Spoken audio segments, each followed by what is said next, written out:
네, 안녕하세요. 저는 이번 아트플랜트 아시아 토끼 방향 오브젝트 전시팀에서 코디네이터로 일을 하기도 했고, 지금 미술 공부를 여전히 열심히 하고 있는 류진영이라고 합니다. 네, 저는 뭐 미술 글도 쓰고 기획도 하는 권태현입니다. 작가님도 간단하게 인사 한번 나눠주시죠. 아니, 안 들려? 마스크를 쓰니까 무슨 소리인지 안 들려. 네, 저 크게 김홍규라고 합니다. 네, 큐레이터님이 말씀해 주셨던 것처럼 토요일에 귀한 시간 내주신 만큼 오늘 좀 재미있게 이야기 나눠보도록 하겠습니다. 작가님이랑도 좀 편안하게 저희가 질문하고 이제 대화 나누는 그런 방식으로 진행을 하도록 할게요. 아무래도 이번 전시에서 큐레이터님이 말씀해 주신 것처럼 작가님의 위상이 조금 뭐랄까요, 특별하기도 하고 뭐 그것부터 이야기할 것이 굉장히 많을 것 같아요. 그리고 저희가 활동하는 지금하고 작가님의 그 활동하고 너무 오랫동안 활동을 하셨으니까 그 시차를 통해서 저희가 또 다르게 볼 수 있는 것도 있지 않을까 하는 좀 기대를 하고 계신 것 같으니까 다양한 방면에서 재미있게 한번 이야기를 편안하게 나눠봤으면 좋겠습니다. 그럼 아무래도 그 이야기부터 나누는 게 좋을 것 같아요. 이번 전시에서 아무래도 진영님이 마이크에 좀 문제가 있네요. 진영님이 기획에도 참여하시고 하셨으니까 그 큐레이터님이 말씀하신 것처럼 이번 전시에도 김홍주 작가님의 그 위치가 도대체 어떻길래 왜 특별하다고 이야기가 되는 건지, 그리고 이번 전시에서 김홍주 작가님의 작업이 어떻게 놓였고 또 어떤 작업들이 놓였고, 그리고 다른 작가 분들의 작업들과 또 어떤 충돌과 혹은 화합을 만들어내고 있는지 먼저 한번 보여주시면서 이야기를 시작하면 될 것 같아요. 일단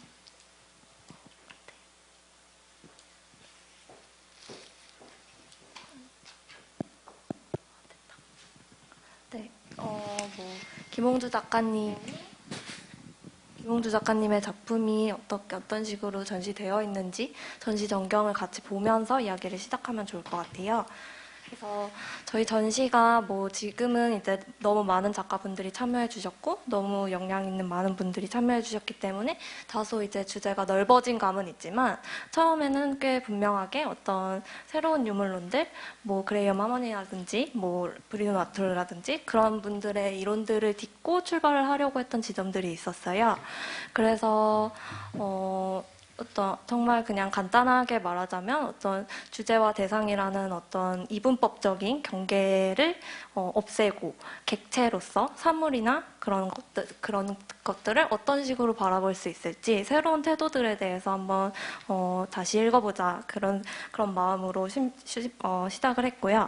그거를 우리 미술 안에서는 어떤 작품들과 함께 읽을 수 있을까 그런 것들을 이제 준비를 하면서 시작을 했는데요.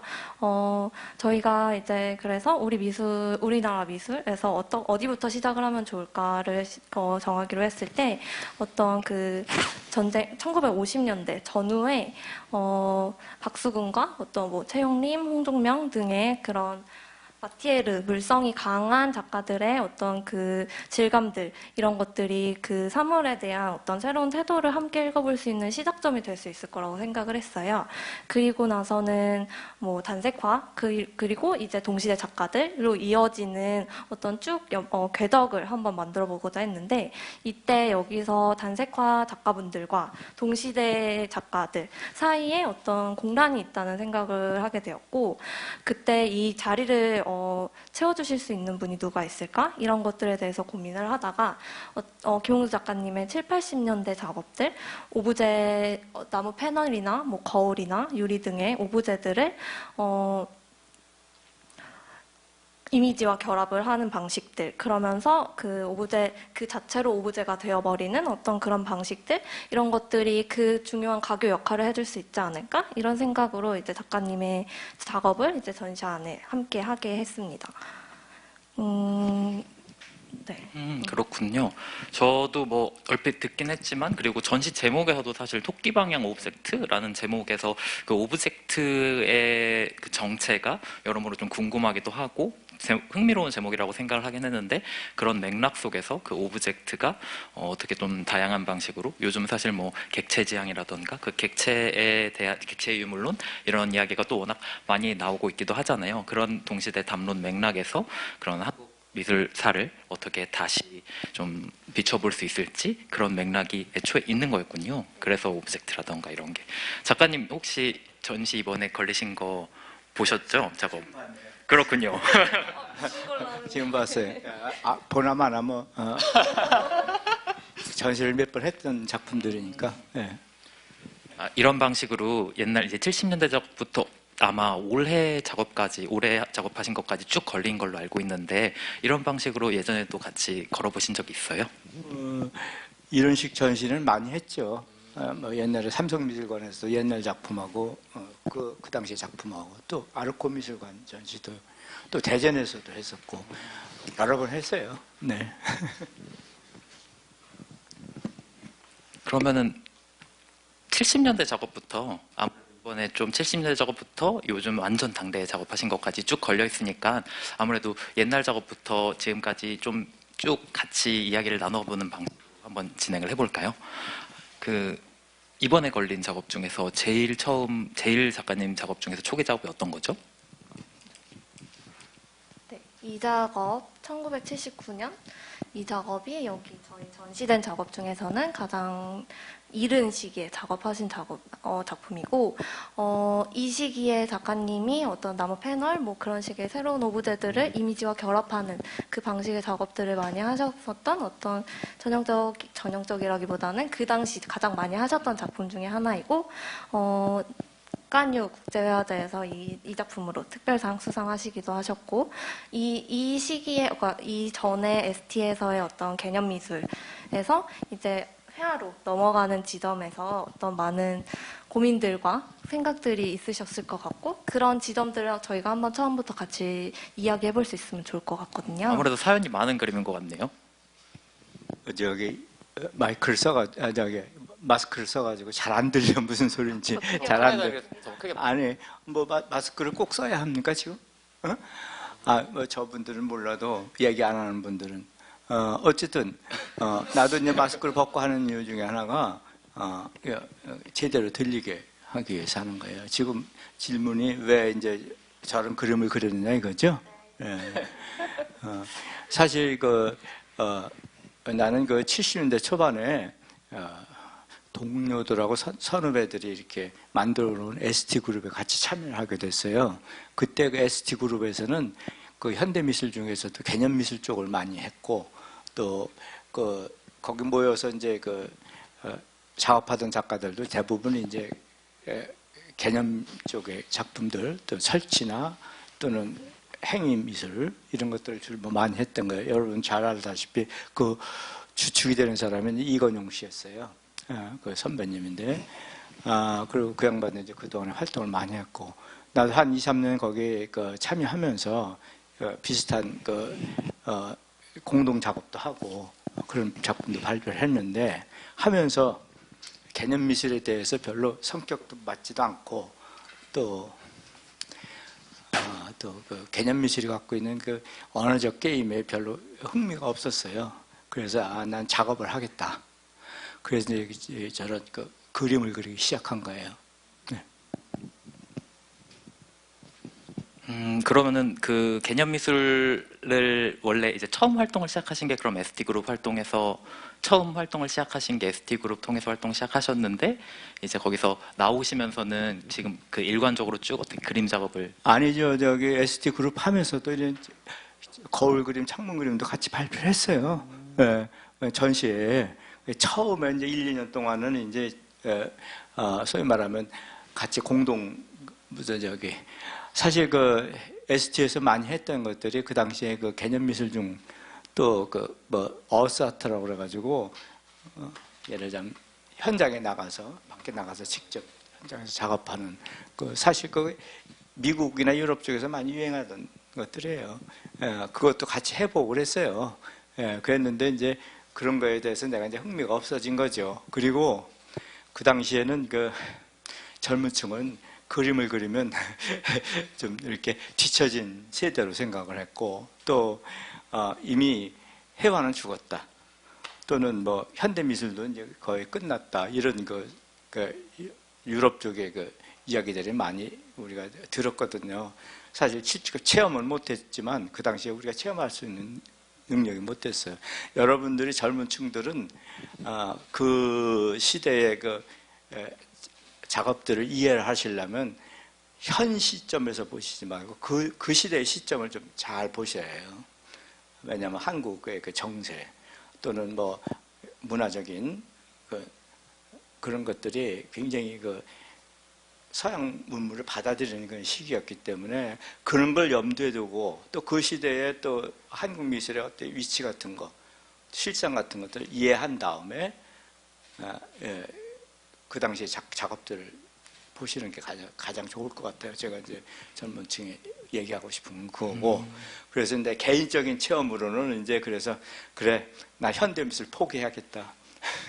그냥 그림을 그리겠다. 그런 식으로 해서 이제 이렇게 시작한 거예요. 그렇다고 해서 기존에 무슨 이렇게 갇혀져 있는 어떤 그림, 예를 들면 국전식 스타일이라든지 또 뭐 얘기했듯이 뭐 앵포르메이라든지 이런 추상화 뭐 이런 것들보다는 내가 흥미를 갖고 있는 그런 것들을 해보자 해가지고 이제 실체 그 틀하고 거울이나 창문 틀하고 거기다 이미지를 섞어서 그림을 만드는 그런 방법을 선택을 한 거예요. 그래서 이제 이런 그림을 그리게 된 겁니다. 작가님 방금 말씀해 주신 게 너무 흥미로운데, 그 당대에는 지금과 서양 물물을 막 받아들이던 시기여가지고 다른 점이 있다라고 말씀해 주신 것에서 출발할 수 있는 이야기가, 사실 비교적 최근에는 오히려 이 당대의 어떤 이런 실천들, 소위 우리가 극사실이라고 이야기하는, 극사실주의라고 이야기하는 그런 것들이 하이퍼리얼리즘이라는 어떤 것의 번역으로 우리가 생각을 했기도 했었는데, 오히려 이 극사실이라는 것을 우리가 하이퍼리얼리즘의 어떤 반복이라던가 그런 어떤 식민주의적 역학 속에서 발생한 것이 아니라 우리의 극사실이 어떠한 방식으로 좀 다르지 않느냐, 이러한 연구도 많이 나오고 있는 걸로 알고 있거든요. 네, 사실 이제 우리는 그 당시에 직접 서양 작품들을 직접 보지를 못하고 다 이제 잡지나 이런 걸 통해서, 지금처럼 뭐 인터넷도 발달하지 않았고 그 당시에는 그냥 잡지 정도 통해서 이렇게 봤거든. 잡지나 또 이제 뭐 화집 같은 걸 통해서 이제 간접적으로 봤어요. 그래서 이제 미술사를 배우면서 직접 체험을 못 해봤어요. 그런데 이제 우리 세대 중에서도 이제 몇몇 후배 세대라고 같이 사실이라고 해도 형상회화를 그린 작가들이 좀 있었어요. 그 당시 70년대 중반 이후부터일 거예요. 내가 추측에는. 근데 이제 그런 작품들을 이제 70년대를 넘어서면서 뭐라고 비평가들이 얘기를 하냐면 하이퍼 리얼리즘이라고 해서 묶었어요. 여러분들도 아실 거예요. 난 이제 이름도 잘 기억 안 나지만 하여간. 그런데 이제 일부는 맞을 수도 있어요. 일부 작가들한테는. 그런데 이제 우리가 이제 그 당시에는 이제 하이퍼 리얼리즘이라는 게 이제 어떤 건지 잘 몰랐는데, 내가 80년에 이제 유럽을 직접 방문해서 체험해 본 결과 그건 아니구나. 오히려 어떤 비평가들은 이런 그림들을 가지고 뭐라 그래? 북유럽의 르네상스 시대 작품하고 비슷하다 이거예요. 약간 뭐라 그래? 원시적인 그런 게 섞여 있는 그런 그 작품을 해석하는 사람도 있었어요. 일부는. 그런데 이제 하이퍼 리얼리즘이라는 거에 묶어서 얘기했을 때는 약간 좀 문제가 있는 것 같아요. 여러분들도 아시다시피 그 후에 알았지만 유럽에서는 하이퍼 리얼리즘하고 포토 리얼리즘을 같은 용어로 막 썼어요. 근데 그걸 난 이해를 해요. 소위 말하면 미국의 유명 하이퍼 리얼리스트들은 주로 이제 사진을 가지고 사진의 메커니즘을 그대로 회화로 옮기는 거였거든요. 근데 우리도 이제 사진을 이용하긴 했지만 그거와는 좀 다른 개념이라고 생각해요. 우리나라 젊은 작가들 주로 형상화 그린 사람들이. 그래서 이제 그런데 이제 문제점이 있구나 하는 걸 삼성미술관에서 서양 작가들하고 한국 작가들, 그 하이퍼 리얼리즘이라는 작가들 전시를 같이 했을 때 토론할 때 이제 그런 걸 제기한 일이 있어요. 네. 관련해서 조금 더 이야기를 나누면 좋을 것 같은데, 일단 가장 궁금한 거는 그 당시에는 뭐 형상회화라는 말씀도 하셨는데, 이러한 어떤 다시 돌아온 리얼리즘 혹은 다시 돌아온 형상에 여러 가지 이름이 붙었었나 봐요. 뭐 형상이라고도 하고, 뭐 극사실이라기도 하고, 아니면은 외국에서 공부하고 돌아오신 분들은 뭐 하이퍼리얼리즘이라는 말은 그대로 쓰기도 하고, 그러한 여러 말들이 다 공존하고 있었나요? 글쎄요, 이제 사실 우리는 이제 애국어가 이제 잘 모르니까 우리가 한국어로 이제 번역을 해서 되게 얘기를 하잖아요. 근데 한국어가 갖고 있는, 또는 뭐 동양 쪽은 다 마찬가지예요. 일본이나 중국이나 마찬가지예요. 현대 미술에 대한 그 개념들이 이렇게 번역되면서 굉장히 왜곡될 수도 있는 거라고 생각해요. 예. 그렇게 적당한 언어들이 없으니까 이제 거기에 그런 언어들을 사용해서 비평을 한 거라고 저는 지금 그 당시에도 생각했고 지금도 그렇게 생각을 해요. 그러니까 이것은 꼭 비평가들의 잘못이라기보다는 비평가들이 갖고 있는 어떤 아주 짧은 기간에 어떻게 글을 쓰다 보니까 그런 결과도 빚어진다고 생각을 하거든요. 그래서 이제 아까 얘기했듯이 그 당시의 상황이라든지 우리 시대에 이런 걸 갖다가 좀 잘 이해를 하신 다음에 그걸 들었으면 좋을 것 같아요. 근데 흥미로운 게 우리가 잘 알고 있는 단색화라는 것도 사실 그 모노크롬과 단색화가 예전에는 혼용되었지만 뭔가 그거를 다른 방식으로 단색화를, 물론 번역하면 같은 말이지만 그거를 단색화만의 어떤 고유성이라던가 이런 걸 정립하기 위한 연구로 한국미술사를 다시 정립하고 이러한 방식의 어떤 역사소설이 있어 왔잖아요. 그래서 흥미롭게 들리는 거는 극사실과 하이퍼리얼리즘을 그러한 방법론으로 다시 비추어 봤을 때 뭔가 다른 역사 서술이 가능해지는 국면이 열리지 않는 것일까? 하는 거죠. 글쎄요. 나도 지금 이제 우리나라도 추상회화가 이제 60년대부터 이제 이렇게 하시는 분이, 그래서 소위 말하는 앵포르멜이라든지 지금 얘기한 단색화라든지 이런 추상화들이 생겨나기 시작했는데, 그걸 어떻게 이제 번역을 하고 어떻게 바라봐야 할지는 그건 일반 문화 관람객들에 의해서 이제 또는 비평가나 미술사가들이 이제 하겠죠. 그런데 이제 내 생각에는 우리나라의 그 단색화라는 것도 사실 그 당시에 우리가 많이 얘기했던 게 이제 미국의 미국식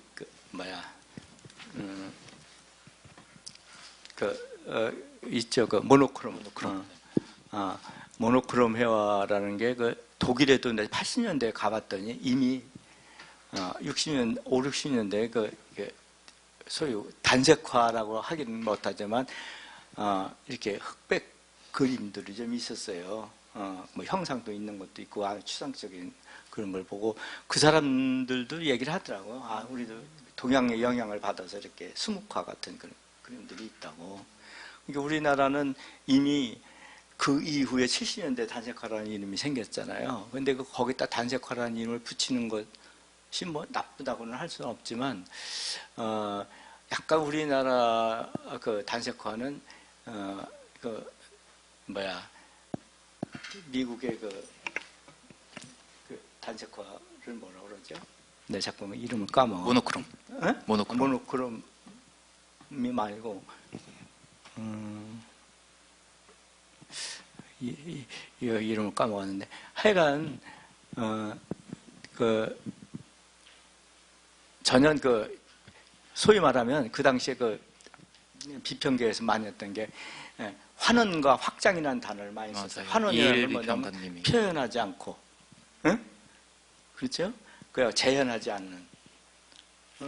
그 다음에 이제 그림을 이렇게 틀 안에 가두지 않고 이제 확장시킨다는 그런 의미의 언어들이 많이 있었는데 그거하고 연관이 된 걸로 는 이해를 해요. 모노크롬 회화, 우리나라가 모노크롬 회화는. 관련해서 마지막으로 하나만 더 짚고 넘어가면 작가님이 80년대에 유럽 가서 직접 보니까 뭐가 다른지 딱 알았다고 하셨잖아요. 그때 깨달은 유럽의 어떤 사실주의하고 그 당대 우리나라에서 하고 있던 사실주의하고 다르다는 걸 딱 보고 아신 그 지점이 어떤 지점인지가 궁금한데요.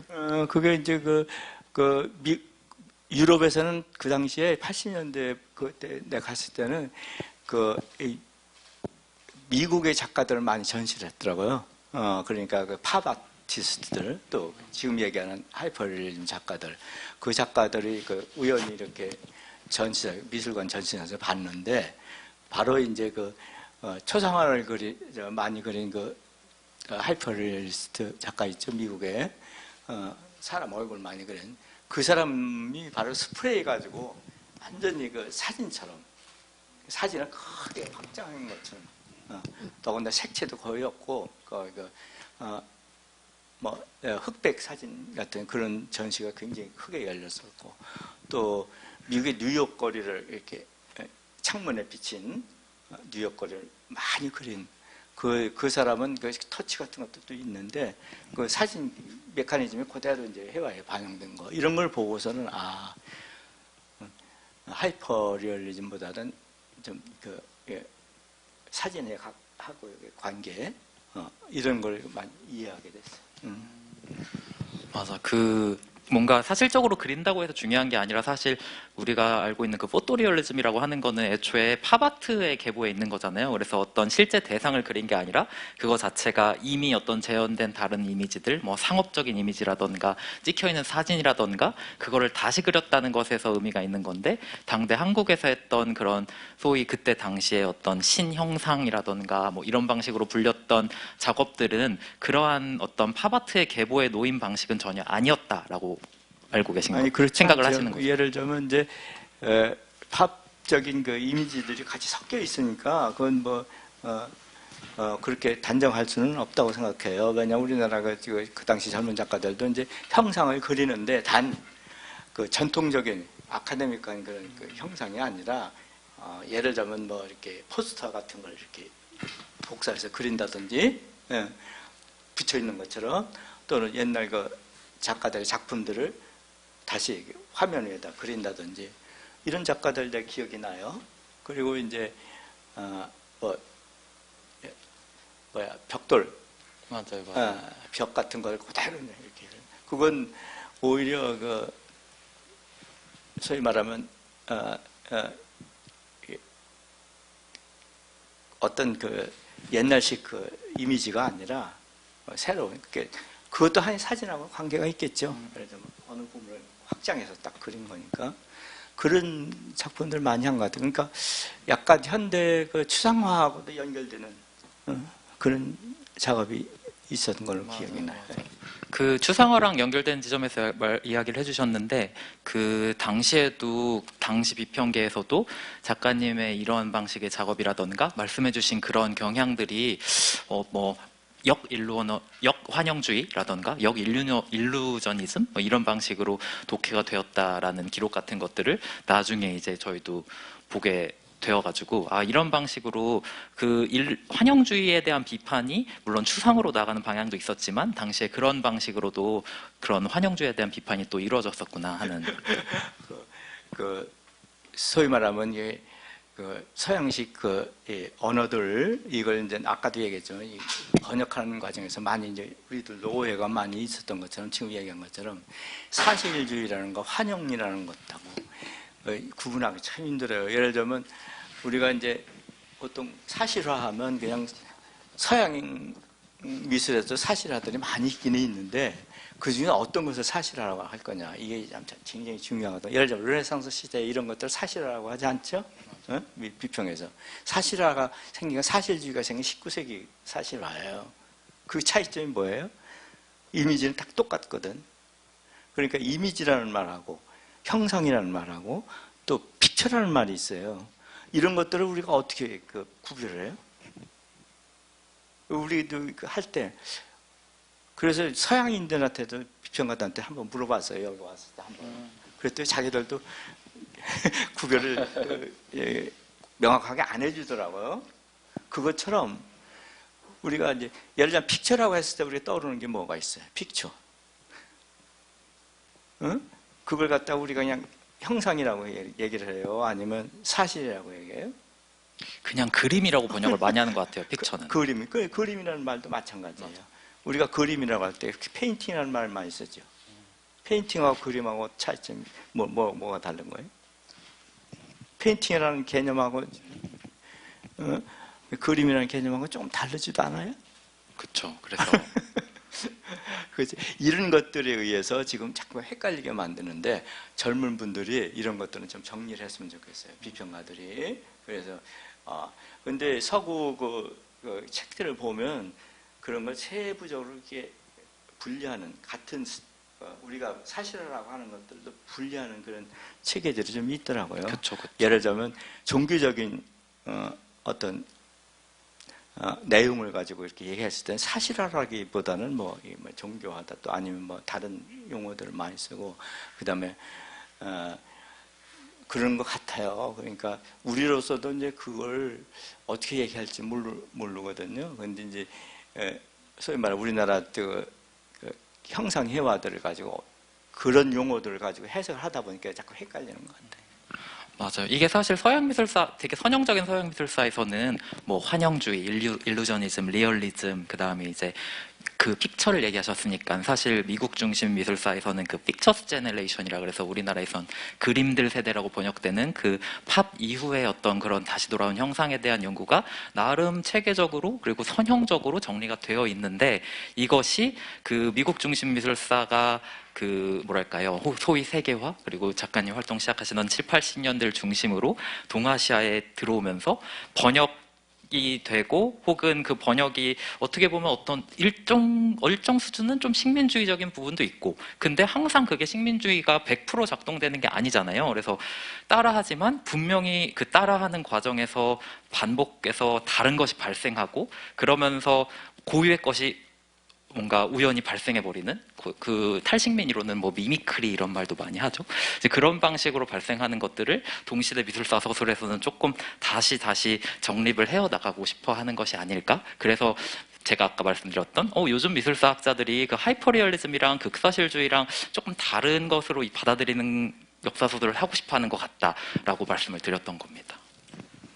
그렇죠. 지금 그 미술사적인 비평적인 이런 얘기를 내가 이제 그림 그리는 사람으로서는 참 하기가 왜냐하면 우리는 시야가 좁기 때문에 그건 그분들이 할 일이고 내가 이제 그동안에 듣고 경험했던 것들을 얘기하는 거예요. 네, 경험했던 걸 그게 정답이 아닙니다.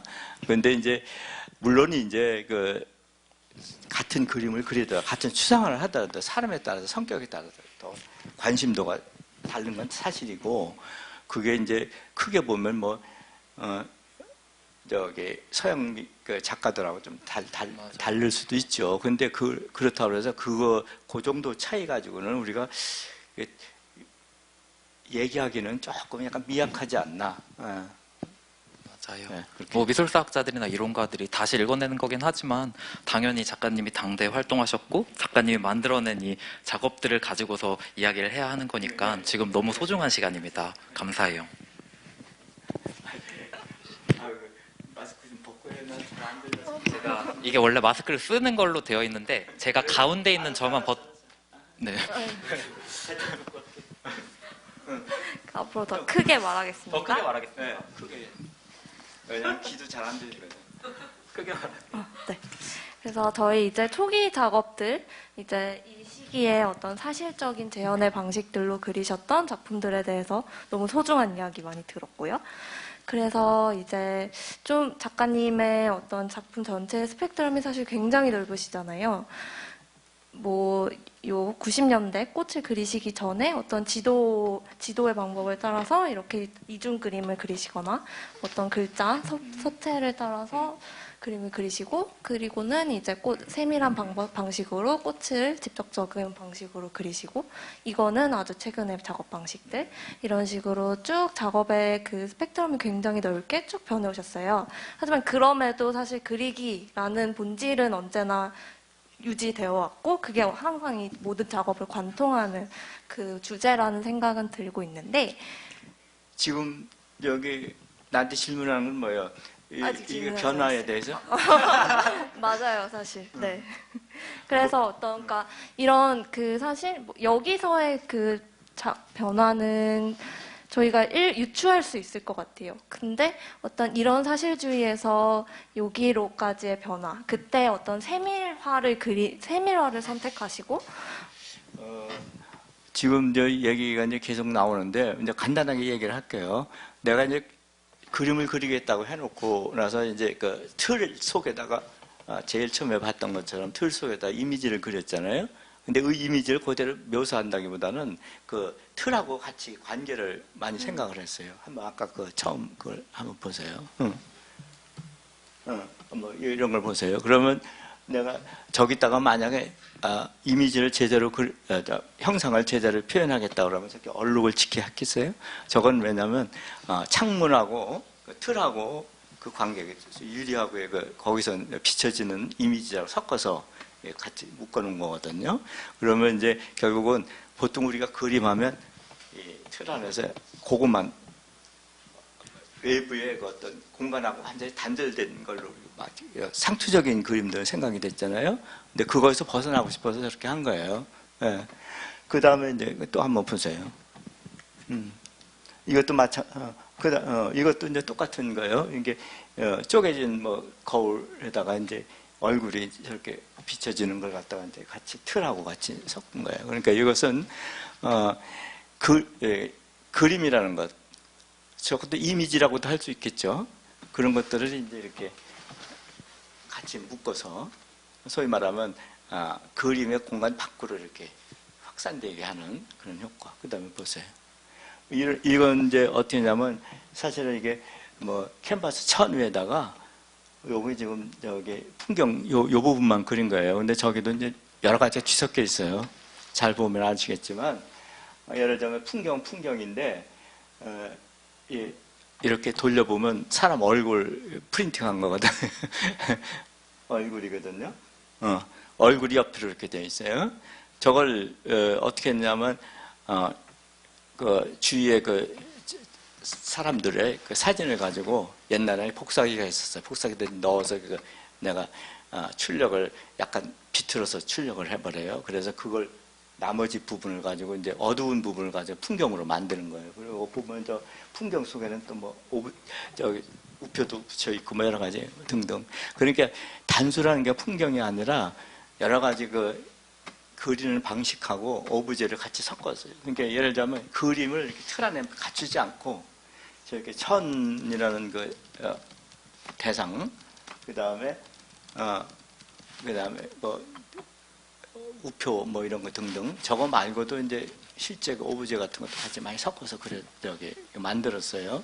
이것이 이제 바로 아까 얘기한 창틀, 거울틀에서 이렇게 외부 공간하고 이렇게 연결시키는 거와 똑같은 개념이라고 생각하고, 또 이제 그리는 방법에 있어서 사실 제가 창문 또는 거울 요걸 그리면서 세필로 그렸어요. 왜냐하면 그 효과를 주기 위해서. 그런데 이런 그림들도 그 다음에 이런 천에다 그린 것도 똑같이 세필을 계속 사용했어요. 왜냐하면 세필을 계속 사용하다 보니까 이 두껍게 그리는 붓자국 가지고 소위 페인팅이라는 언어하고 딱 어울리는 거죠. 페인팅이라는 언어하고 그런 그런데 안 좋더라고요. 그게. 그래서 이제 그렇게 세필로 그리기 시작했는데 그 다음에는 세필이 갖고 있는 소위 페인터리 하지 않은 그 세필만이 갖고 있는 그런 것들이 그리면서 흥미를 많이 갖게 됐어요. 그래서 이제 이런 그림들도 굉장히 세필로 그린 거예요. 네. 그래 처음에는 다 유화로 했는데 이제 유화가 자체가 세필로 그리기가 굉장히 힘들어요. 그래서 이제 그 다음에 아크릴 물감을 누가 소개를 해줘가지고 그걸 해보니까 이제 세필 그리기가 좋아가지고 그 다음에 나오는 그림들은 다 이제 이런 걸 아크릴로 그린 거예요. 이건 다 아크릴로. 그러니까 여기도 보면 사실 꽃만 달랑 그렸잖아요. 다른 거 없죠. 그래서 이제 어느 비평가는 이제 내 그림은 꽃이 화면이다 그렇게 얘기를 하는 사람도 있어요. 네. 한 그건 가지 이해가 궁금한 가죠? 게 있어요. 꽃을 그리실 때는 그러면 꽃을 먼저 어떻게 스케치라든지 아니면 정확한 모양을 생각하시고 처음에 그림을 그리시나요?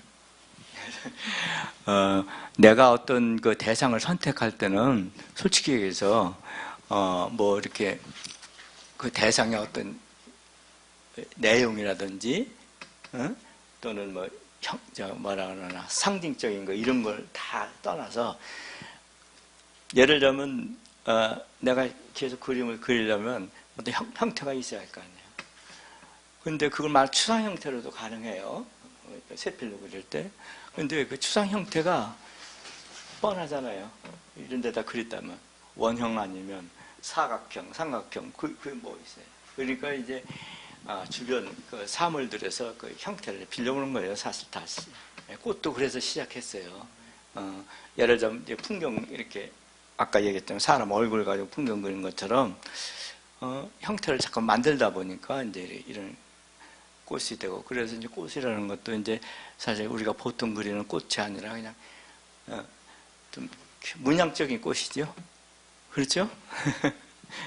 그러니까 완전히 그 추상화된 꽃이라고 생각하면 돼요. 왜냐하면 내가 거기다가 이제 세필 가지고 아까 얘기한 것처럼 그 세필의 그 촉각적인 그런 걸 부상시키기 위해서 한 거니까. 혹시 그러면 이제 최근의 작업들은 더 형상이 모호해졌잖아요. 그거는 어떻게? 이걸 이제 아까 얘기했듯이 이제 그 전에는 이제 저렇게 어둡게 많이 안 그린 이유가 세필이 갖고 있는 그 촉각적인 감수성을 좀 이렇게 그대로 살려주기 위해서 그냥 남겨놨는데 이제는 건강도 안 좋고 그래서 이제 그것보다는 이제 쌓아 올리는 데 많이 하다 보니까 어두워지기도 하고 흘러내리는 것도 자꾸 흘러내리고 그러는 거예요. 뭐 똑같아요. 이것도 뭐 하나의 뭐 풍경이고 사실 저 자세히 보면 난 내 그림 속에는 그런 게 많아요. 숨어 있는 형상들이 많이 있는데 그건 뭐냐면 형상을 가지고 이제 그리다 보면 저절로 없어져요. 형상이. 저것도 이제 사실 누드를 그린 거거든요. 누워 있는 누드에. 근데 그렇게 안 보이죠? 풍경처럼 보이죠? 산이나 뭐 이런 것처럼. 알고 계셨나요? 기획팀에서? 아니요, 저희 얼룩이라고 하고 막 산이라고 하고 구름이라고 하고 그렇군요. 했는데 저도 처음 알았습니다. 네. 그러니까 그걸 꼭 볼 필요 없어요. 네. 사람에 따라서는 이렇게 상상하면 보기 때문에. 그러니까 예를 들면 나는 이렇게 형상 자체에 관심이 있는 게 아니라 어떤 그 자연 대상에서 내가 그리고 싶은 어떤 형태를 이렇게 빌려보는 거 그것뿐이에요. 그렇다고 저 누구 그린 게 뭐 의미를 갖고 있는 건 아니고 알죠? 옛날에 얼굴도 많이 그렸죠? 심지어 최근 비평 이걸 해봐요. 최근 비평 읽어보면은 네. 뭐 완전 추상화에 가닿았다 막 이런 식으로 쓰는 서술도 있더라고요. 초상화? 추상에 가닿았다. 추상에 가깝다.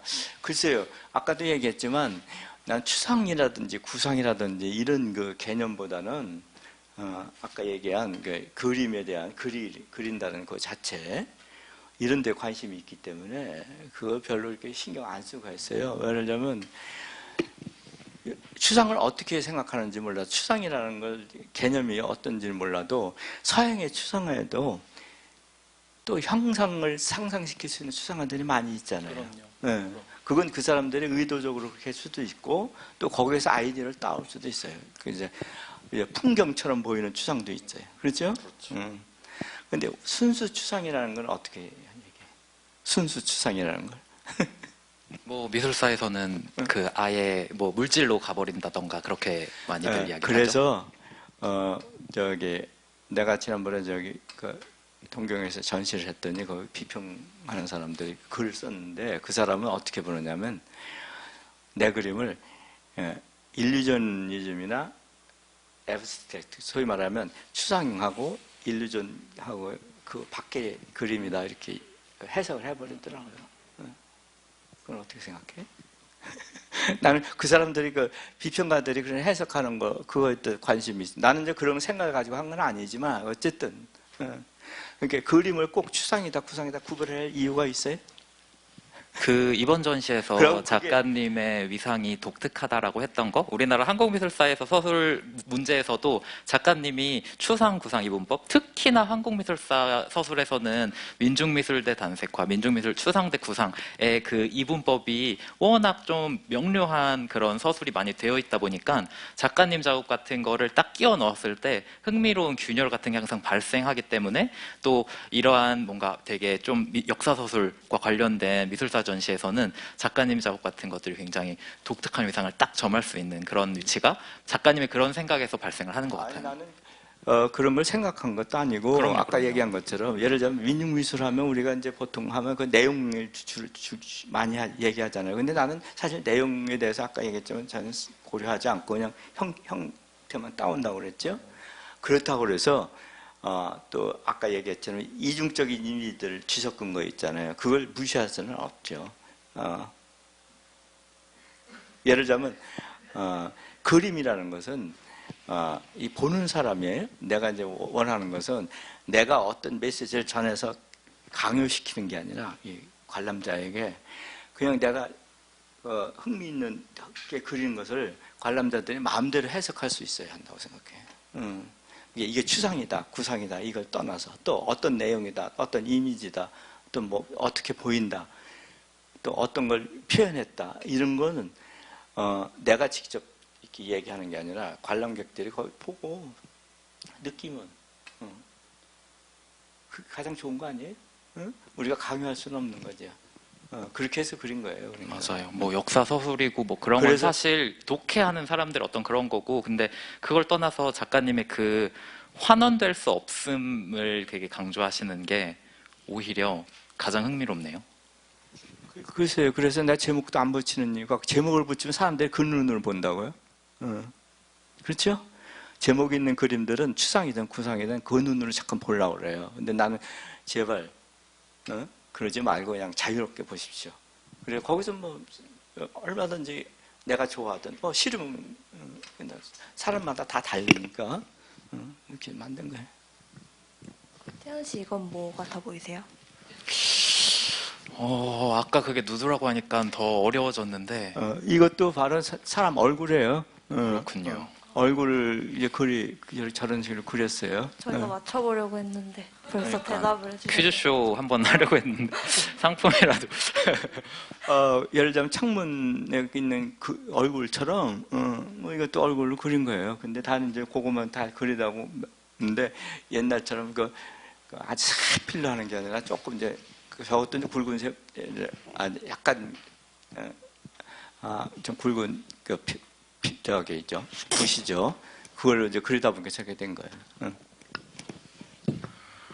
맞아요. 그 형상의 문제에서도 그렇고 뭐 구상, 뭐 이 미술사 서술, 뭐 이런 거, 뭐 구상이다, 추상이나 이런 걸 떠나서 그 어떤 환원될 수 없는 그 위치를 점하는 거를 강조하시는 걸 보면서 오히려 이번 전시 주제, 그 뭐 오브젝트라고 하는 그런 문제가 오히려 떠오르는데, 근데 그 오브제가 예전에는 뭐 사물이라던가 이런 방식으로 많이 얘기했지만 사실 최근 담론에서 말하는 그 오브젝트라고 하는 거는 그 객체의 문제를 이야기하는 거잖아요. 그래서 그 객체라는 것 자체가 사실 최근에 굉장히 중요하게 이야기되는 이유 자체가 어떤 주체와 객체, 주체와 대상의 분리가 아니라 모두가 어떤 객체적 위상에서 평등하게 어떤 객체들의 연합으로서 구성된 세계를 이해하는 방식 같은 거. 그래서 어떠한 방식으로도 좀 환원되지 않는 그 객체의 위상에 대한 어떤 논의가 굉장히 활발하게 이루어지고 있잖아요. 그것이 탈인간 중심주의로도 나아가고 또 어떠한 방식의 사물들의 정치라는 말로 이야기되기도 하고요.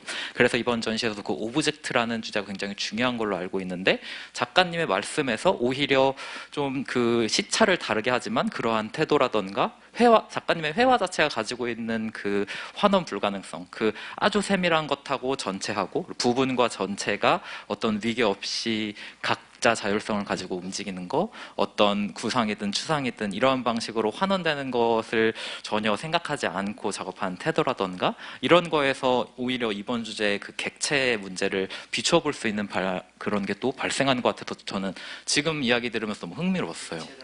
객체라는 게 무슨 뜻이에요? 요즘 그 이번 전시 주제랑도 연관이 되어 있는 것 같은데 이번 전시 제목이 토끼 방향 오브젝트더라고요. 오브젝트? 토끼 방향 오브젝트. 후기? 토끼, 깡총깡총. 그 여기 기획팀에서 설명을 좀 해주십시오. 제목에 대해서 설명을 드려보자면 그 토끼 방향은 어떤 정동을 설명을 하는 거예요. 그러니까 정동은 이제 어떤 미학적인 논의에서는 어펙션 이런 것들이 있지만 여기서의 정동은 사실 말 그대로 위치로서의 정동이거든요. 그거는 이제 저희가 찾다 보니까 어떤 토끼 방향을 뜻하는 무엇인가가 있어서 그게 나온 거고. 후기 오브제? 토끼, 동물. 이거는 중요치 않아요. 중요치 않습니다. 중요치 않아요. 중요치 않아요. 전시 맥락에서 제가 어떻게 좀 이야기를 해보려고 했는데 전시 그 제목을 설명하는 게 굉장히 어려운 일이라는 거. 아, 전시 지금 컨셉을 간단하게 얘기할 수 있잖아요. 네, 이때 오브젝트, 토끼 방향 오브젝트의 이 오브젝트가 저희는 객체라고. 교체? 객체. 주체, 객체할 때 객체. 글쎄, 오브제라는 것은 뭐 객체죠. 단순히. 그렇잖아요. 네. 근데 나는 그런 데 관심이 있던 건 아니에요. 그러니까 객체적인. 예를 들자면 그건 아까 얘기할 때 내가 까먹었는데 미니멀 그 작품에서 이미 그 오브젝트에 대한 얘기는 많이 나왔어요. 그렇죠? 거기엔 우리의 어떤 그 행위나 이런 것도 다 단절시킨 거 아니야. 그렇지? 맞아요. 순수한 오브젝트를 보여주는 거예요. 근데 나에게서는 그 정반대죠. 내가 원하는 건 그런 오브젝트가 아니라 예를 들면 그리는 것 자체가 여기에 들어가 있는 거예요. 그린다는 건 뭐예요? 그게 오브제인가요? 아니죠. 그린 결과는 오브제일 수 있어. 그거하고는 좀 다른 거예요. 예를 들자면 우리가 작품 대상을 완전히 오브젝트로 봤을 때 그것도 이제 문제가 있었기 때문에 없어진 거 아니에요? 미니멀 아까 얘기했듯이 우리나라 그 단색화도 사실 미니멀리즘하고 연계가 있다는 게 그렇죠. 거기다 표현하지 않고 뭐 개인적인 뭐 형상도 만들지 않고 하는 뭐 등등등 바로 그런 기반하에서 만들어졌지만 우리나라 그 미니멀리즘은 소위 말하면 아까 서양 그하고 다르다는 거예요. 왜냐하면 감성이 들어가 있어요. 내가 보기에는 거기에 감성이 들어가 있어요. 그건 뭐냐면 작가가 갖고 있는 어떤 감성적인 요소에 깔려 있거든요. 근데 나는 그런 또 의미도 아니고 단순히 아까 얘기했지만 이 붓을 가지고 그리면서 촉각적인 체험에 의해 생겨나는 것들, 그것들을 강조하는 거예요. 그래서 내가 세피라라고 한 얘기가 우리가 어떤 도구를 가지고 어떤 그 재료를 가지고 이렇게 사물에다 이렇게 그려 나갔을 때 그건 느끼죠, 다? 응? 그걸 오브젝트라고 할 수 있어요? 이게 그래서 흥미로운 것 같아요. 그 오브젝트라는 말이 어떻게 그 시차를 가지고서 다르게 지금 다시 쓰이고 있는지의 문제. 예를 들어서 저희도 오브젝트라고 하면은 사실 최근에 그런 새로운 유물론, 담론, 뭐 행위자 네트워크, 뭐 이러한 다양한 방식이 아까 말씀해 주셨던 처음에 뭐 하먼이라던가 라투르드라던가 이러한 이론가들이 미술계에 굉장히 큰 영향을 미치기 시작하면서 객체에 대한 세아유를 다르게 하게 되었고, 그래서 그 오브젝트라는 말 자체가 어떤 그 사물의 문제라던가 정말 그 객체, 주체와 객체를 나누는 것으로서의 객체가 아니라 오히려 선생님이 이해하고 가신 정확히 그 방법으로 여기서 가장 세밀한 것에서 느껴지는 그 촉각선과 전체가 서로 환원되지 않고 각각의 자율성을 가지고 작동하는 그 그 상황, 오히려 그 상황 자체가 어떤 그 환원이 되지 않는 각각의 객체가 이 붓 세필 하나하나가 작동하는 것, 그 다음에 이 화면 전체가 작동하는 것, 그 다음에 그것과 화가의 관계, 이러한 것들이 다 어떤 위계가 없는 상황, 그것 자체가 요즘 이야기하는 그 객체에 대한 이야기하고 연결이 되는 것 같다라는 겁니다.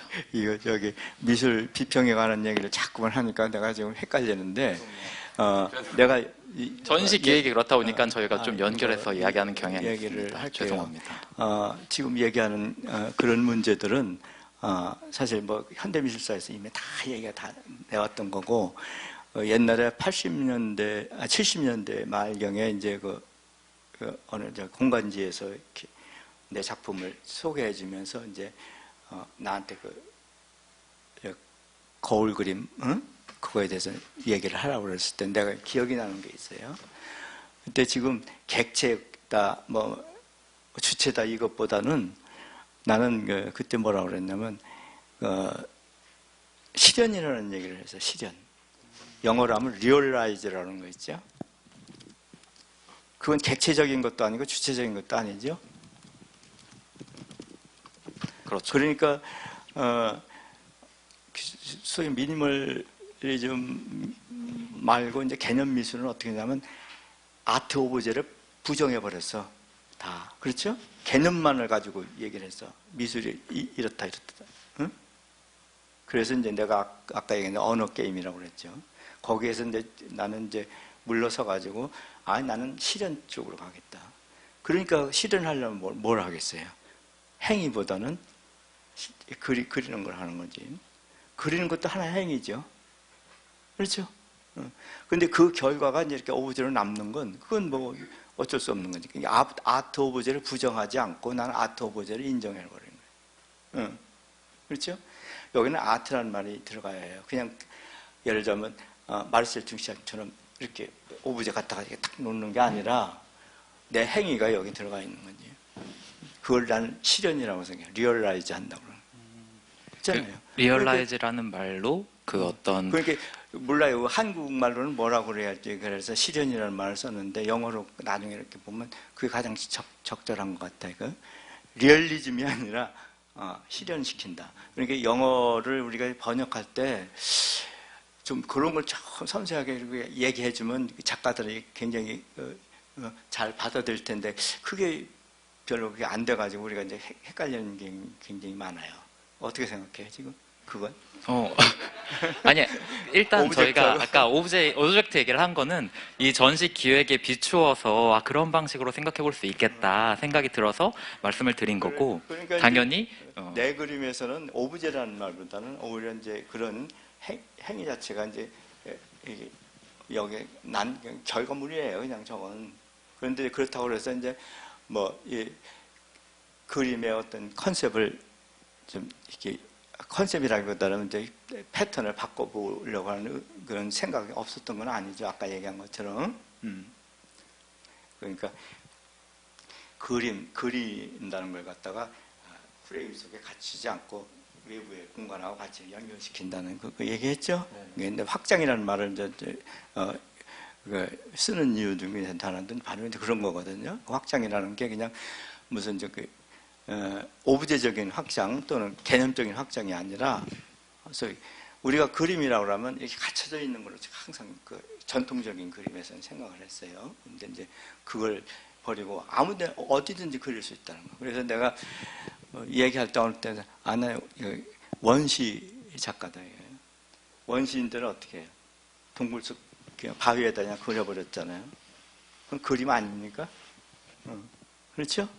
그것처럼 그 외부 공간하고 얼마든지 이건 같이 공존할 수 있는 것 아니에요? 그런 식으로 이제 바라보면 돼요. 실현이라는 개념. 저희도 사실 그 공간지 인터뷰를 작가님 리서치하면서 봤었거든요. 그게 뭐 김구림 작가님이랑 이렇게 하셨던 그거 맞죠? 맞아. 거기서도 이제 실현이라는 걸 굉장히 중요하게 생각하셨던 것 같은데.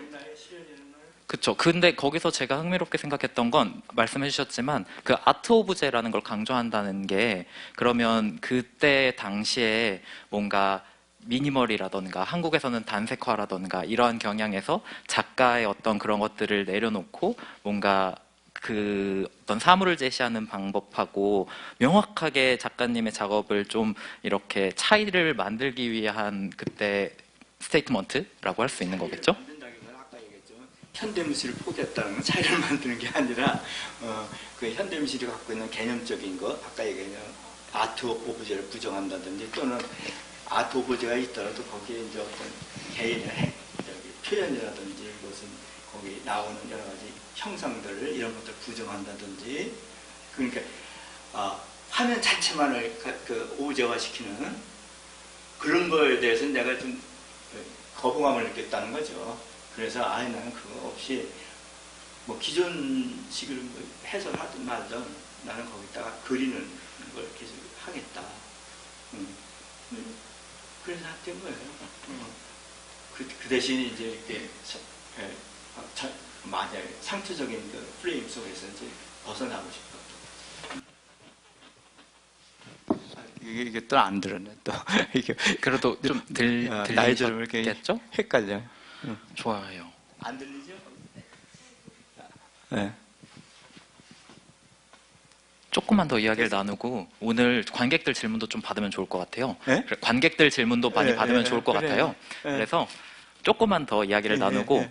근데 이번 전시에서 이제 다른 작업들하고 좀 관계라던가 관객들이 좀 어떻게 보고 있는지 이런 걸 조금 이야기하려고 했는데 그러니까 우리가 전시 관련해서 이야기하다가 너무 뭐랄까요 설명을 많이 해버리는 바람에 관련해서 잠깐만 다른 작업들 이야기를 하고서 넘어갈까요? 하고서 관객들 질문 받는 시간 그렇게 하면 좋을 것 같아요. 내가 어떻게 봤어요? 나는 뭐 모르니까. 어떻게 봤나요? 저는 아니 관객이 아니라서 기획팀 입장에서 뭐 좀 작가님 작업이랑 연결해서 생각해볼 작업이 있었다거나 이런 게 있었나요? 저는 개인적으로 그 작가님의 작업이랑 동시대 작가분들의 작업을 이어보자고 생각을 했을 때는 박경률 작가님의 회화 작업이 많이 떠올랐는데 혹시 보신 적 있으신가요? 박경률 박경리? 률 박경률 박경률. 네. 모르시죠? 저희가 사진을 갖고 왔어야 되는데 네, 작가님 죄송해요. 작업만 가지고 와가지고 박경률 작가도 페인팅을 주로 하는 작가인데 잘 모르겠어요. 그쵸. 예. 근데 이제 내 생각에는 진영 그 큐레이터님께 그 코디네이터님께서 연결해서 생각하신 게 페인팅을 하면서도 그 페인팅이랑 공간에 이렇게 사물들을 페인팅과 연동되는 방식으로 그래서 그 장소에 이렇게 페인팅을 펼쳐놓는 방식으로 많이 작업을 하세요. 그래가지고 작가님이 방금 말씀하셨던 것처럼 어떤 틀을 짓는 것이 아니고 어떤 바깥으로 확장된다라던가 뭔가 프레임을 만들지 않는다던가 아니면 그 프레임 자체가 드러나도록 그림을 그린다던가 거울을 쓰신다던가 그런 방식의 오브제와 이미지를 결합시켜서 어떤 확장을 만들어내고 그런 환영주의 문제를 그대로 가지고 있는 이미지를 만들어낸다거나 이러한 점에서 조금 연동이 되지 않을까라고 생각을 하신 것 같아요. 동시대 작가들 중에서 그렇죠? 네, 맞습니다. 근데 네. 네. 뭐 사실 이제 내가 지금 얘기하는 그런 관계는 한국에서만 있었던 게 아니고 서양에서도 다 이제 있었어요. 단지 이제 내가 중요시하는 건 아까 얘기한 것처럼 세필 가지고 그리는 일에 그걸 가장 중요시하는 거죠. 근데 그 세필로 그린 그것도 옛날식 프레임에 들어가는 그런 그림으로 그리면 아마 조금 좀 다르게 느껴질 수 있을 거예요. 예. 근데 그런 차이점이죠. 그리고 지금 얘기하는 그런 자꾸만 외부 공간하고의 연결 뭐 이런 거는 이미 더 이상 논의 실용성이 없는 것 같으네요. 많이 너무 이야기가 많이 되어서 알겠습니다. 또 뭐 동시대도 그런 방식으로 탐구를 지속하고 있는 작가들이 많으니까요. 그리고 뭔가 시대를 초월해서 또 같이 이런 전시에서 만났을 때 뭐 8, 90년대, 70년대 작가님들하고 작가님 사실 40년대에서 쭉 활동을 하셨으니까 그러한 엄청 시차를 가지고 있지만 그것이 또 어떻게 다른지 또 어떻게 같은지 그리고 그것을 하나의 전시에서 보게 되었을 때 일종의 어떤 몽타주 같은 게 발생하는 거죠. 그래서 시차를 엄청나게 많이 가지고 있는 작업임에도 불구하고 또 연결되기도 하고 또 어긋나기도 하고 그런 것에서 관객들은 또 뭔가 읽어내기도 하니까요. 그래서 관객들 이야기를 조금 더 들어보면 될 것 같아요. 오늘 한번 질문을 한번 받아볼까요?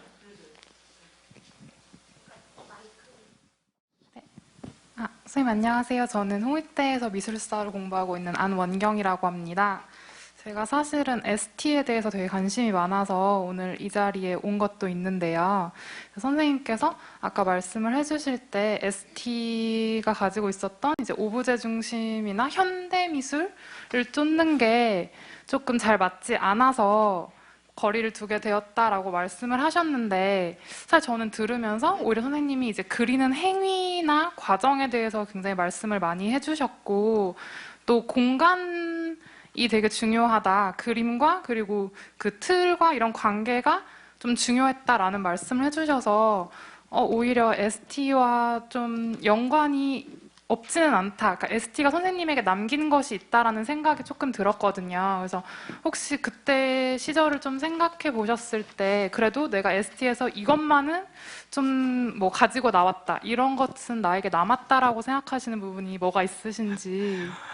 아니, 내가 ST 하는 것들에 대해서 부정적으로 얘기한 게 아니라. 네네, 저도 그렇게 생각하진 않았어요. 내가 이제 얘기했듯이 이제 개념 미술이라는 건 사실은 우리 학교 다닐 때 다 배웠어요. 이렇게.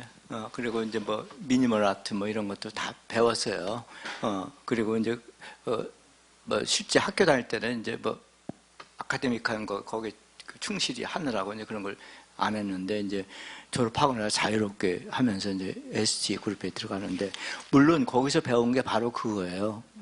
예를 들자면 아까도 얘기했지만 개념적인 것과 그 다음에 그 아트 오브제를 부정하는 것들, 이런 것들. 그 다음에 이제 그 당시에 이 개념 미술이라는 게 서구에서는 이미 거의 끝나가던 시기라고는 생각을 해요. 왜냐하면 그 한계점을 아까도 얘기했지만 그 언어 게임으로 끝나잖아요. 그래서 우리 동기들 같이 거기에 참여했던 동기들 중에는 나 이제 미술 끝났다고 생각해서 안 한다 그래서 포기한 친구들이 거의 대부분 많아요.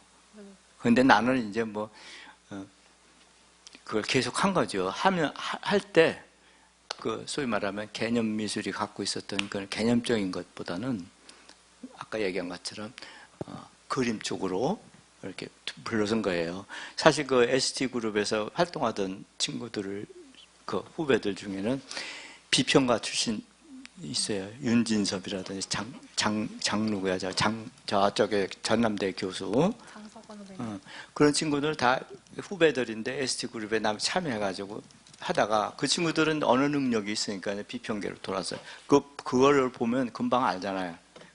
개념 미술이라는 게 얼마나 소위 말하면 철학이라든지 뭐 이런 미술사적인 그런 그 능력이 있어야만 가능한지. 그러니까 우리는 그러니까 그런 능력이 없으니까 나 같은 포기하고 그림을 그렸고 우리 친구들은 다 그만두고 그냥 다른 일 다 해버리고. 그러니까 그런 의미에서 내가 포기했다고 하는 거지. 그 뭐 개념 미술 그 당시에 했던 그런 일들에 대해서 포기했다는 건. 그리고 지금까지도 아직 하고 있는 분 있잖아요. 이건용이라든지 성능경이라든지 사람들은 개념적인 작품들 해요, 아직. 윤진섭도 뭐 이벤트도 하고 그러더라고.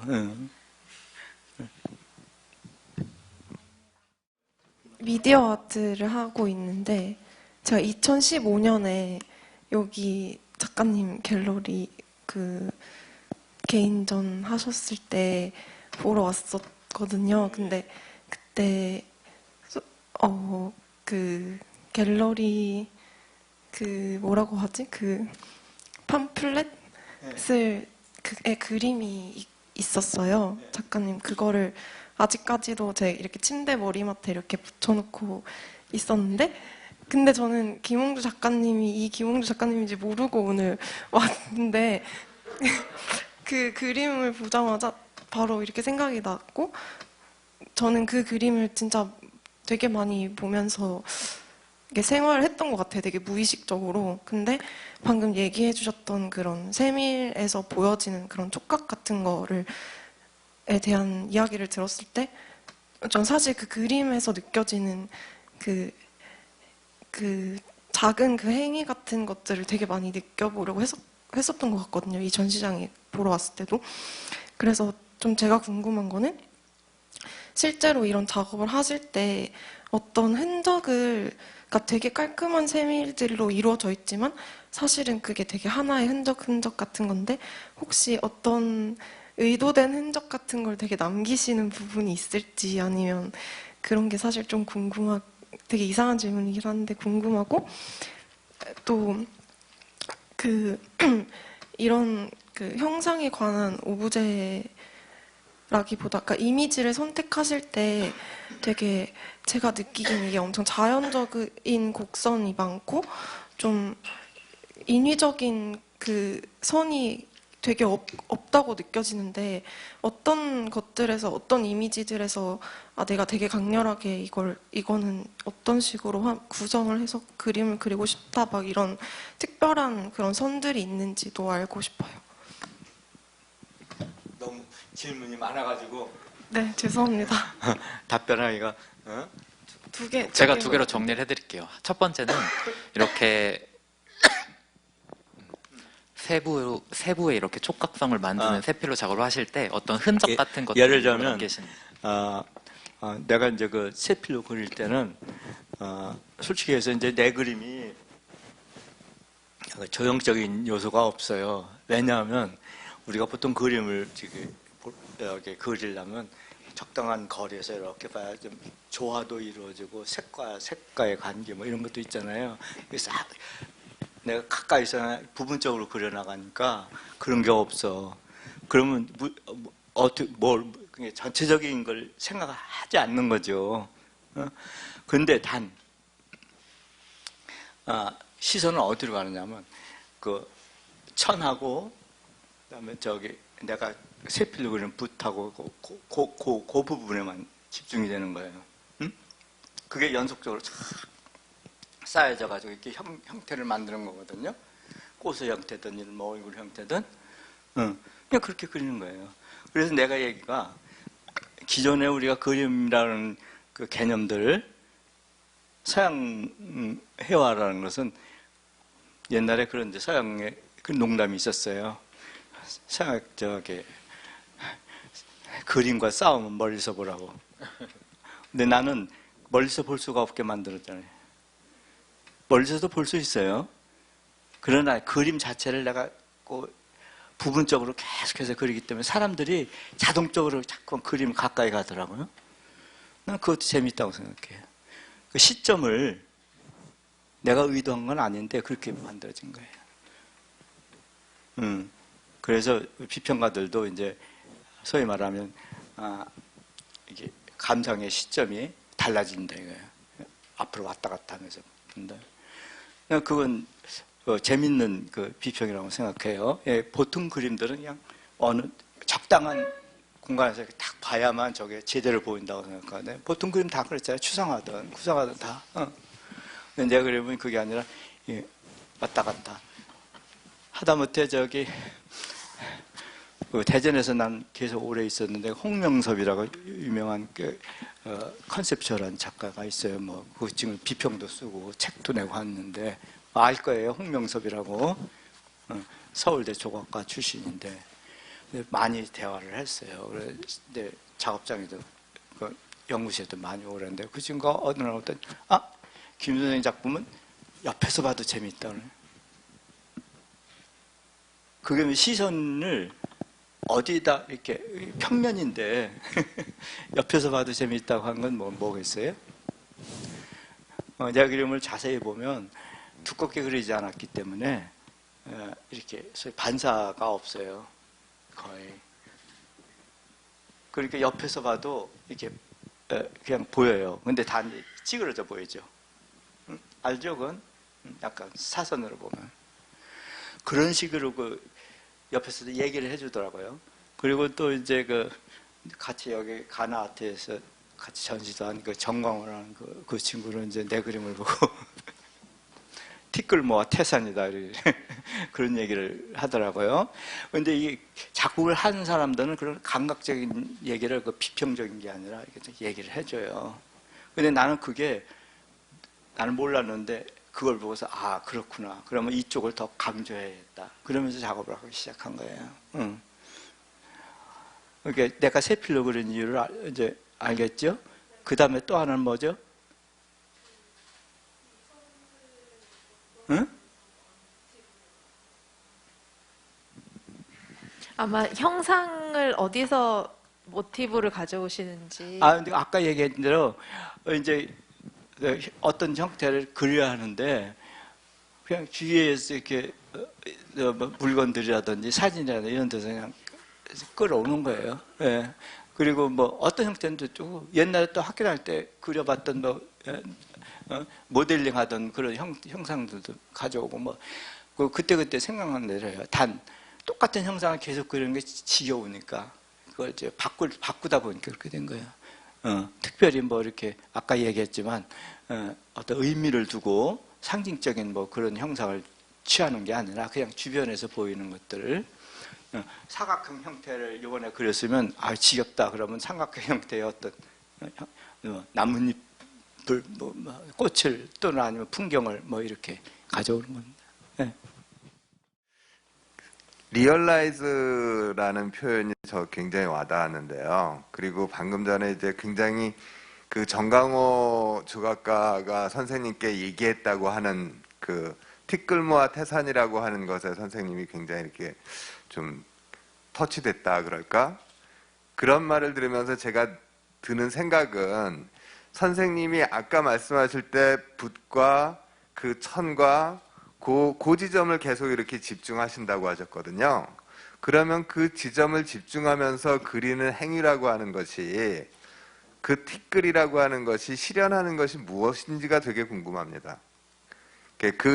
그걸 통해서 그림을 아트 오브제를 실현하시려고 하는 것인지 아니면 자아를 실현하고자 하는 것인지 리얼라이즈 한다고 했을 때 그 리얼라이제이션이 되는 것은 무엇일까? 그런 궁금증이 생기거든요. 그 얘기를 이제 옛날에 민중미술 전문가, 비평가, 작가들하고 같이 토론회를 한번 하자고 해서 한 일이 있는데 그때 이제 꽃그림도 그랬죠. 90년대니까. 질문을 하더라고요. 그래서 나는 무슨 주제나 어떤 형태보다는 화면 표면에 관심이 있다고 그랬어요. 그랬더니 이제 그쪽에서 뭐라고 미니멀리스트라고 딱 얘기를 하더라고요. 근데 그거하고는 좀 다르다고 생각해요. 아까 얘기했던 미니멀리스트는 그냥 화면 자체 갖고 있는 물성적인 걸 강조하지만 나는 그게 아니라 표면 위에 내가 붓을 가지고 그리면서 생기는 감수적 감각들이라고 그러죠. 감각, 촉각이라는 게 좋을 것 같아요. 예를 들자면 여러분들 그림을 그려보면 알겠지만 뭐 조각도 마찬가지예요.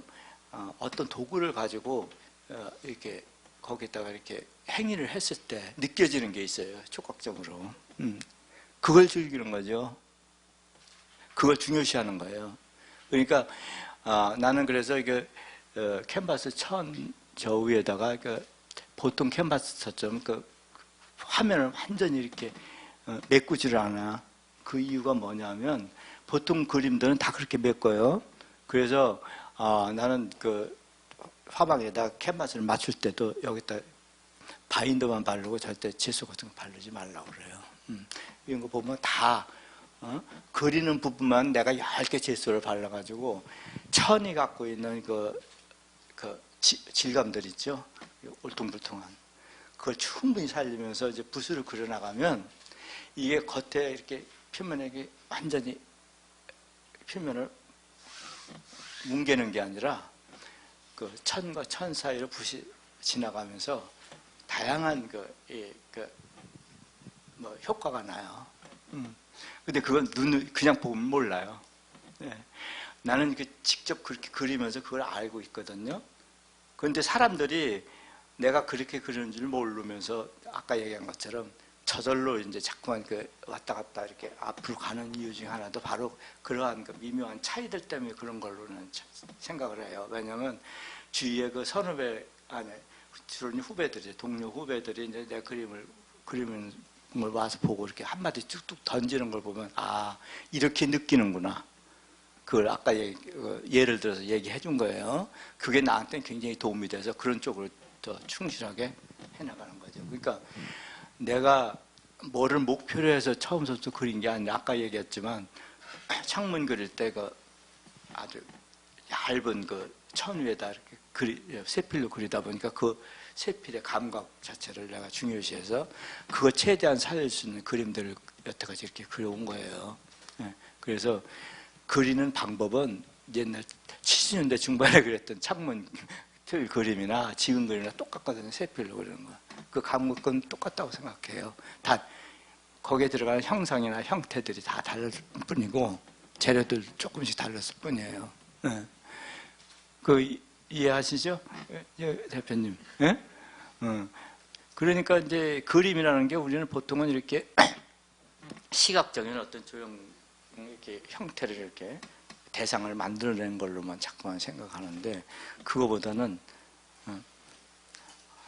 그려나가는 그 자체. 난 옛날에 미술 공부를 하면서 그 세잔의 그림이 왜 이렇게 다른 사람 그림하고 다른가를 굉장히 많이 생각을 해봤어요. 사실 이완 선생님도 그런 얘기를 했는데, 그 사람이 바로 그거예요. 그림을 갖다가 어떻게 형상을 만들고 뭐 조형화시키고 그것도 했어요. 했는데 그 사람의 그림 중에 아주 특징적인 것은 마치 이렇게 뭐 나이프를 가지고 이렇게 붓을 가지고 나이프를 가지고 탁탁 표면에다 탁탁 찍어놓은 촉각적인 거예요. 그게 굉장히 강하게 오거든요. 그게 우리 같은 사람들의 감수성으로는 굉장히 강하게 와요. 그걸 뭐라고 표현해요? 그건 어떤 대상을 이렇게 형상을 그리기 위한 수단도 아니고, 그렇다 추상도 아니고, 바로 그러한 촉각적인. 그래서 세잔 그림을 뭐 사과스럽다고 그러더라. 사과스럽다는 건 그냥 감각적인 요소들이거든. 탱탱해 보이는. 응? 그래서 세잔 그림이 독특하게 보이는 게 바로 그거거든요. 우리가 그림을 자꾸만 내용이라든지 거기 뭐 조형적인 요소만 볼 게 아니라 바로 그런 그려나가는 행위 있어서 생겨나는 그게 사람마다 다 달라요. 그 재료에 따라 다 달라. 이런 차이점들을 우리가 이렇게 반응하는 것이 좋은 보는 방법이고, 또 실제로 그게 무의식적으로 그렇게 느껴진다고 생각하거든요. 오늘 저는 정말 뭐 배우기도 많이 배우고 흥미로운 이야기가 너무 많았어요. 그래서 저도 제가 이제 뭐 연구해 나가면서 저도 나름의 이런 생각들을 정리해 나가면서 한국미술사 생각하면서 뭔가 얻어가는 게 굉장히 많은 시간이었습니다. 감사합니다. 하여간 좋게 봐주셔서 감사하고. 좋게 봐주는 게 아니라. 아니, 난 우리는 경험에 의한 얘기만이니까 이건 뭐 논리적으로 정확하지는 않아요. 네. 아시죠? 네. 감사합니다. 혹시 진영 씨가 마무리 멘트가 아니요, 있으신가요? 아니요, 그냥. 선생님 바쁘시구나. 아니요, 바쁘시니까 얼른 들어가시고. 아니, 마무리 인사였어요. 귀한 시간 이렇게 내주셔서 감사하고, 선생님. 오늘 너무 많이 배웠고요. 선생님, 아무리 생각해도 ST 계속 하셨어도 되실 만큼 너무나 훌륭한 말솜씨 오늘 너무너무 재밌게 잘 들었습니다. 감사합니다. 네, 고생하셨습니다.